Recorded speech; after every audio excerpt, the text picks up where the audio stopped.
Hello, good morning.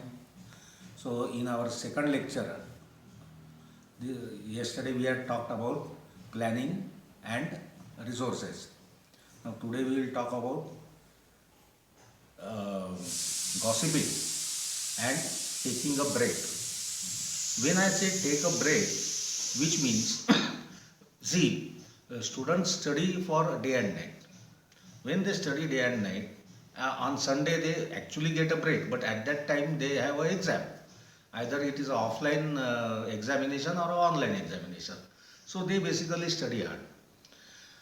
Before the final examination, which is supposedly in April or May, generally after December, because the board exams are generally in February, except this year, let us leave this COVID pandemic. But generally, the exams are in February, board examinations. After the board examinations, they have JEE mains. After that, they have got NEET. After that, they have got CET. After the JEE result, within 15 days, they have got IIT mains examination or JEE advanced examination, which means right from February till May month, they are again going to study, they are again going to give examinations, which means right nearly about 26 months, the students are in that particular atmosphere. First point is, when they study hard, when we say students study hard, what do we mean? which, which means they are continuously in that process.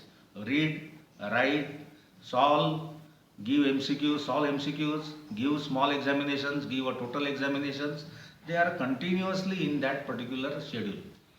So a break is always imminent or a break is required. Analogously, let us talk this.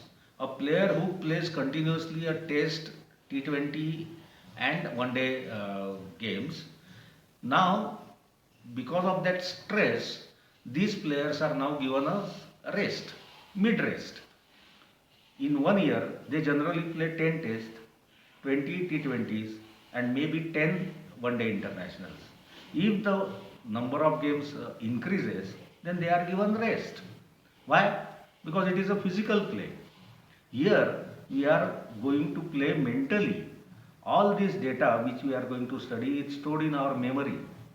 Now, that has to be given a certain amount of rest. So, when you feel that now this has saturated in your brain, then take a break. When we say take a break, which means just close down your books, go outside your city, go somewhere else, relax, and take any other subject.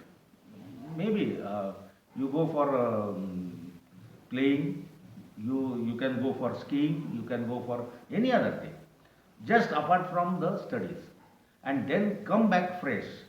What we will observe is that you will feel that everything is new to you, and then you will work hard again. I will give you one example with respect to this.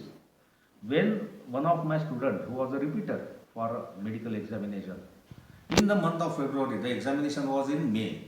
In the month of February, I told him to take a 10-day break. He took a 10-day break and he succeeded.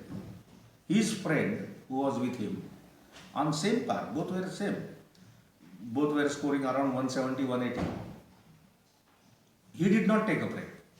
He thought that something different is being there, conducted. But this student, my student, he accepted my terms. 10 days he took a break and then he again started and he got 194 in CET. Whereas his friend, he got 172. What was the difference? After the examination, after the result, his friend said, I was confused a little bit. All these formulas, see, there are many formulas. Every chapter of physics has got a formula. Most of the mathematical problems, they have got formula. Chemistry 1, physical chemistry, it has got formula, it has got problems. Now, when you are going to by heart those and when you are going to repeat them, so it becomes his brain was saturated with all these three subjects. So take a break and then start afresh, which I am not only saying that you do it at the end of the schedule, you can take it intermittent breaks also. There are intermittent breaks. Diwali is there, summer vacation is there. Take a 5 day, 6 day break, start afresh. Yesterday we had talked about planning. Again, see your schedule, whether you are on schedule, whether your planning is correct, what has happened in the last 4 months, how you are proceeding. So, taking a break is very important. Another point is your friend circle. What I have observed is in generally offline classes, the moment the class starts, 2 3 students they come together and they discuss about the internet, what they have seen on the internet yesterday, or what is happening to that, what is happening here, what is happening in the world, what is happening in India.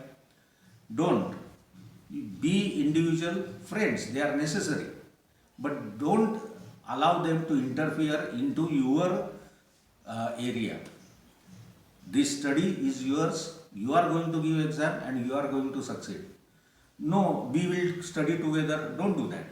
If you have to do it together, then what I would suggest is then let each of the friend, your friend, take one topic and ask him to detail it to you. When you teach a topic, naturally you have to work hard. So automatically your topics gets covered. If you are learning the topic from your friend, naturally it will be better for you. You explain a topic to your friend, let your explain a topic. Second, most of the suggestions given by your friends, they are not acceptable. I will give one example for that.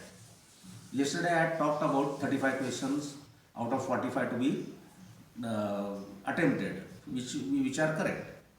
Now, one of the students gave a suggestion to me, that, sir, if we do like this, there are 10 questions, correct question has got 4 marks, and if there is a negative, if the answer is wrong, there is a -1 mark or a negative mark.